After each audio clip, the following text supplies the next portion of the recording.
Hello everyone, आज हम painting का चैप्टर स्टार्ट करने वाले हैं क्लास 10th के लिए NIOS के स्टूडेंट्स के लिए। तो आज हम जानेंगे कि हमारे इतिहास में किस तरह के पेंटिंग्स बनाई गई थी, उनको क्या महत्व दिया गया, क्या दर्जा है हमारे इतिहास में उन पेंटिंग्स का। आइए तो शुरू करते हैं।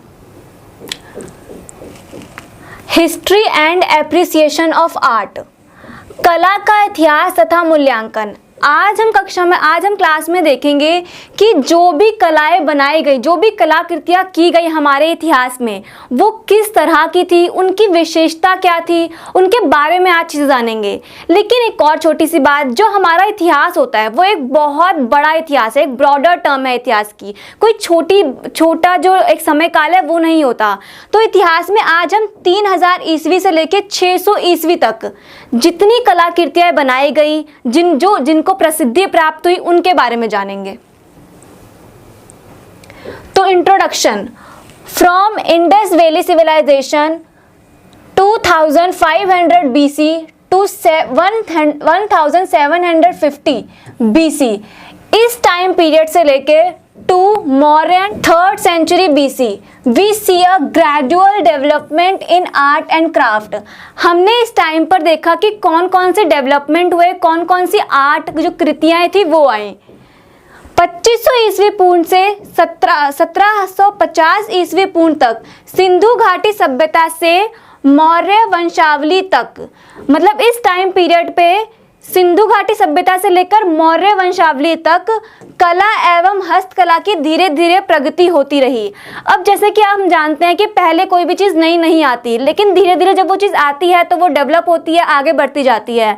उस तरह से इस टाइम पीरियड पे सिंधु घाटी में कई तरह की जो आकृतियाँ थी, कला और हस्तकला थी, ये धीरे धीरे प्रगति करने लगी, चीज़ें जानने लगे लोग, इनके बारे में सुनने लगे।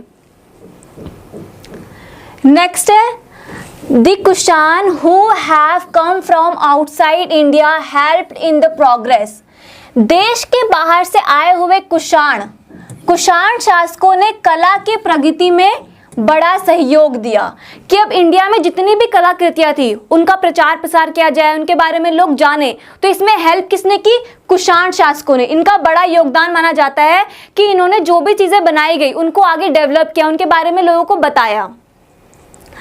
Gupta period is regarded as the golden period in Indian art history. और जब गुप्ता पीरियड था, उस टाइम पीरियड को लोगों ने क्या कहा? Golden period. गोल्डन पीरियड किस चीज के लिए गोल्डन पीरियड? आर्ट के लिए, आर्ट हिस्ट्री के लिए, कि वो उस समय का एक गोल्डन पीरियड माना जाता था। यानी कि गुप्तकालीन युग क्या था? स्वर्ण युग था, सोने का काल। धार्मिक कलाओं में दैवीय गुण देखने को मिले हैं।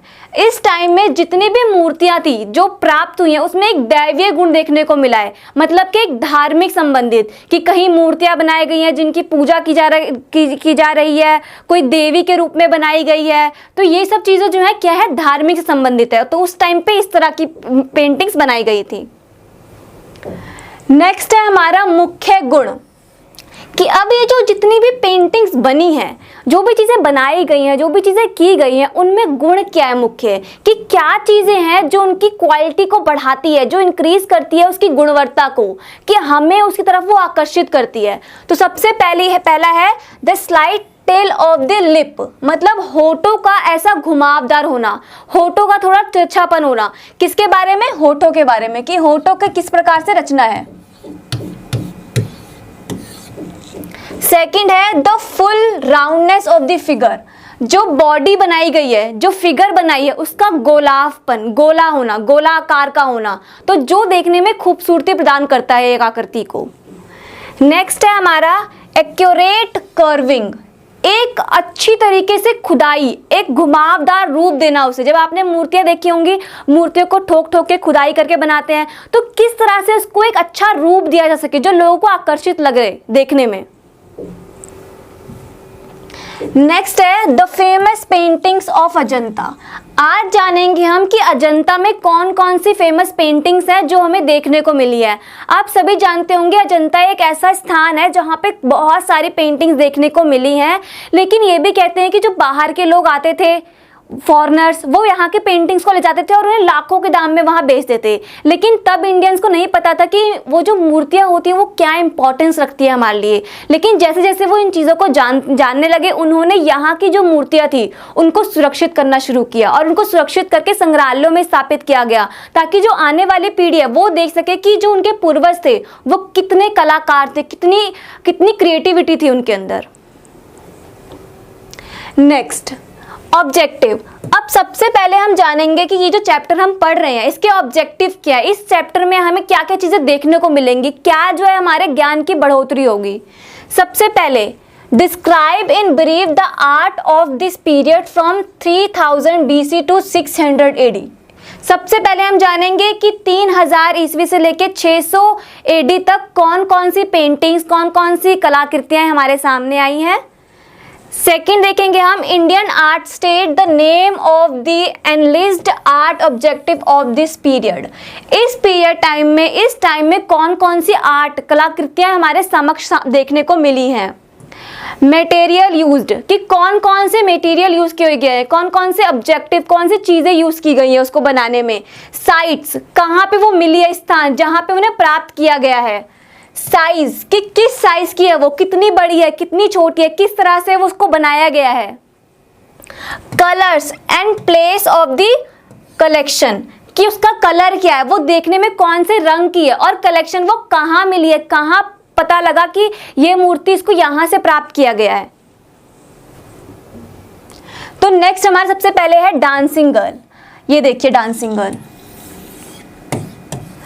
अब आप सभी क्या करें, देखिए अब आपके मस्तिष्क में सवाल उठता है कि जो डांसिंग गर्ल है ये कैसे बनी है, क्या इसके अंदर यूज किया गया है, किसने बनाया है, अब ये इस टाइम पे कहाँ है, और इसका साइज क्या है, और ये कहाँ मिली है। ये सभी चीज़ें जो हैं वो हमें इस चैप्टर में पता चलेंगी कि जो भी हमारे आर्ट में जितनी चीज़ें बनाई गई हैं वो कैसे बनाई गई हैं और वो अब कहाँ हैं। तो सबसे पहले देखिए, जब भी आप इस मूर्ति को देखते हैं तो आपके दिमाग में इसके बारे में कुछ ना कुछ बातें बन जाती हैं। और वैसे भी हम जब भी कोई चीज़ें देखते हैं तो हम उसके बारे में प्रिडिक्शन करना स्टार्ट कर देते हैं। तो वैसे बस आपको क्या करना है एग्जाम पे, बहुत सिंपल है पेंटिंग तो, कि आपको बस उस पेंटिंग को अपने दिमाग में सेट कर लेना है कि उस पेंटिंग में क्या क्या चीजें थी। उसके बाद जब आपके पेपर में आएगा तो आपको बस एक्सप्लेन कर जाना है कि आपने क्या क्या उस मूर्ति में देखा। तो सबसे पहले जो ये मूर्ति है ये सिंधु घाटी में प्राप्त की गई थी। वहां पे बहुत सारी मूर्तियां प्राप्त की गई थी, लेकिन सबसे फेमस वहां की थी ये डांसिंग गर्ल। अब देखिए, अब इसके अंदर देखिए, आप सबसे पहले ऊपर शुरू कीजिए कि उसकी जो मुद्रा है, मुख का भाव है वो बिल्कुल शांत दिखाया गया है, उसमें कोमलता है, सुंदरता से उसकी प्रस्तुति की गई है। और जो डांसिंग गर्ल है उसके गले में माला देखी गई है। और डांसिंग गर्ल का जो सीधा हाथ है, देखिए सीधा हाथ यहाँ उसने रख रखा है, सीधा हाथ जो उसके कमर पे रखा हुआ है, और जो उसका उल्टा हाथ है वो उसके जांघों पे रखा है। इस मुद्रा में वो खड़ी है और उसका एक जो बायां पैर है वो थोड़ा ऊपर की ओर उठा हुआ है। और जो ये गर्ल है डांसिंग गर्ल, इसको निर्वस्त्र दिखाया गया है, बिना कपड़ों के दिखाया गया है। और क्या क्या इसकी विशेषता आपको देखने को मिल रही है। और देखिए इसके बाल को जो जूड़े के रूप में बनाया गया, जो उसके कंधे तक टच हो रहे हैं, जो उसके कंधे तक यहाँ तक उसने जूड़ा बना रखा है, जो उसके कंधे तक आ रही है। तो ये चीजें क्या है, इस डांसिंग गर्ल की विशेषता है कि क्या क्या चीजें उसमें दिख रही हैं। आपने देखा कि इसको निर्वस्त्र बनाया गया, बिना कपड़ों के बनाया गया, लेकिन फिर भी इसके हाथों में देखिए चूड़ियां देखने को मिल रही हैं आपको। ये देखिए, ये चूड़ियां, यहाँ तक चूड़ियां पूरी बाजू में पहना रखी है, जैसे कि राजस्थान में आपने देखा होगा चूड़ियां पहनते हैं। तो उस तरह से इस जो मूर्ति है इसको सजाया गया है, सुसज्जित किया गया है। अब इसके बारे में बातें जानेंगे हम कि सबसे पहले टाइटल क्या है इसका, डांसिंग गर्ल। और डांसिंग गर्ल क्यों है इसका नाम, क्योंकि ये डांस की मुद्रा जो है उस डांस की मुद्रा में खड़ी हुई है, इसलिए इसका नाम है डांसिंग गर्ल। सेकेंड है हमारा मीडियम, किससे बनी है ये, मेटल मतलब धातु,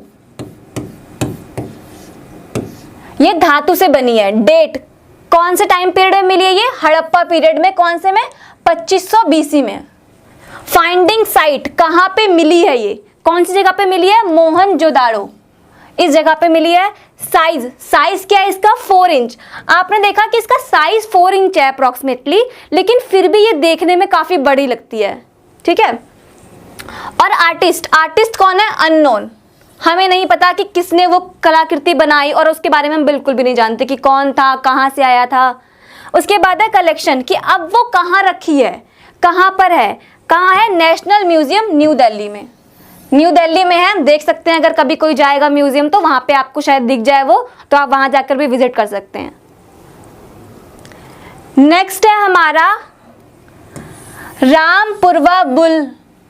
अब ये देखिए, अब आप इसको पहले इस पूरी पेंटिंग, जो इस पूरी पिक्चर है, इसको अपने माइंड में सेट कर लीजिए कि क्या क्या चीजें इसमें दिख रही हैं। उसके बाद आपको बहुत इजी होगा इसके बारे में जानना, इसके बारे में लिखना। तो सबसे पहले देखिए कि इसको जो है किस पे, ये देखिए यहाँ पे जो है ये एक फूलों सा बना हुआ एक वस्तु रखी गई है, जिसके ऊपर ये जो बुल है ये खड़ा है शांति की अवस्था में। और ये जो नीचे इसका जो आपको दिख रहा है ना, ये कमल देखा आपने, कमल ऐसे होता है, उस कमल को उल्टा करके है, और उसके ऊपर ये जो जानवर आपको दिख रहा है सांड, इसको बनाया गया है। ये जो सांड है ये बहुत प्रसिद्ध माना जाता था उस टाइम पे जब इसकी खोज की गई थी, तब से इसका नाम क्या रखा गया? रामपुरवा बुल। ठीक है, इसको रामपुरवा बुल के नाम से जाना जाता है। और इसको जो है शीर्ष कमल के ऊपर इसको विकसित किया गया है। इसके बारे में जानेंगे। टाइटल क्या है इसका? रामपुरवा बुल। अब सबसे पहले कि इस जो हमने पेंटिंग अभी देखी, तो इसका नाम रामपुरवा बुल क्यों है? क्योंकि ये रामपुरवा में प्राप्त हुई है, जहां ये मिली है उसके नाम पे इसका नाम रख दिया गया रामपुरवा बुल। सेकंड है हमारा मीडियम, कि कौन से मीडियम से, किस चीज से वो बनी है। तो ये जानेंगे सबसे पहले किससे है? पॉलिश्ड सैंडस्टोन, मतलब कि पॉलिश्ड बालू पत्थर से बनी है। ये किससे? बालू पत्थर से। नेक्स्ट है हमारा डेट, कौन से टाइम पीरियड में मिली है ये? मौर्यन पीरियड में। कब था? 3rd century BC। Finding site, कहाँ पे मिली है ये? जैसे मैंने आपको स्टार्टिंग में बताया रामपुरवा में मिली है, इसलिए इसका नाम है रामपुरवा बुल। तो साइट आपको वैसे पता चल गई, रामपुरवा में मिला है। साइज क्या है इसका? 7 फीट साइज है इसका। आर्टिस्ट, फिर से वही, आर्टिस्ट का कोई अता पता नहीं है कि कौन है आर्टिस्ट, लेकिन देखिए फिर भी उनका नाम नहीं पता, लेकिन फिर भी उन्होंने कितनी सुंदर कलाकृतियां बनाई है जो आज हम लोग देख रहे हैं। उनको इतिहास के रूप में आज याद किया जा रहा है। कलेक्शन कहाँ पे मिली है? इंडियन म्यूजियम में। कहाँ पे? कोलकाता। ठीक है, ये कोलकाता में मिली है। नेक्स्ट है हमारा ये ब्लैक प्रिंसेस।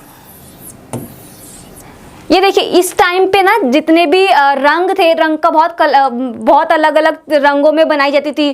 तो ये जो है हमारी ब्लैक प्रिंसेस है। अब देखिए ये देखिए आपको थोड़ा अजीब सा लग रहा होगा, धुंधला सा टाइप्स का, लेकिन फिर भी अगर आप उसको अपनी किताब में देखेंगे एकदम खोल के, तो ये बहुत सुंदर दिखती है। ये काला रंग है, इसलिए इसको ब्लैक प्रिंसेस कहा गया। आप स्टार्टिंग में लिख सकते हैं कि इसके रंग की वजह से इसे ब्लैक प्रिंसेस कहा गया है।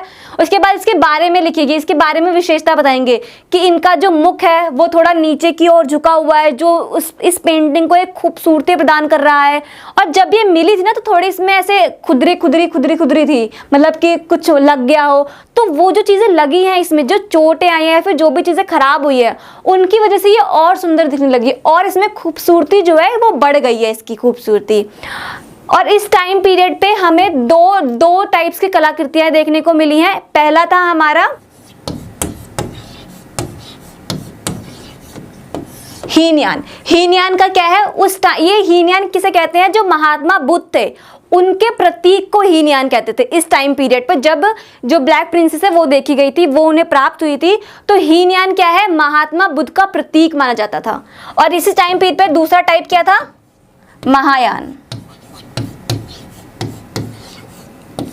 महायान क्या था? महात्मा बुद्ध को मानवीय रूप में प्रदर्शित किया गया था, कि मतलब उसको एक मानव से कंपेयर करके जो दर्शाया गया था जिस टाइम पीरियड पे, उसे कहते थे महायान, वो टाइप था उसका।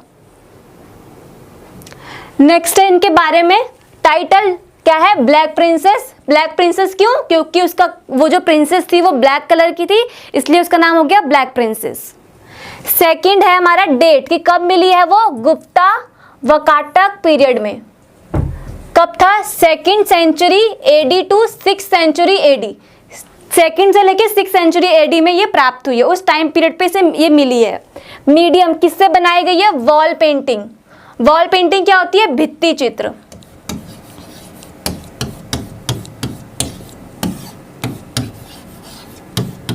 भित्ति चित्र क्या होता है? भित्ति चित्र क्या है?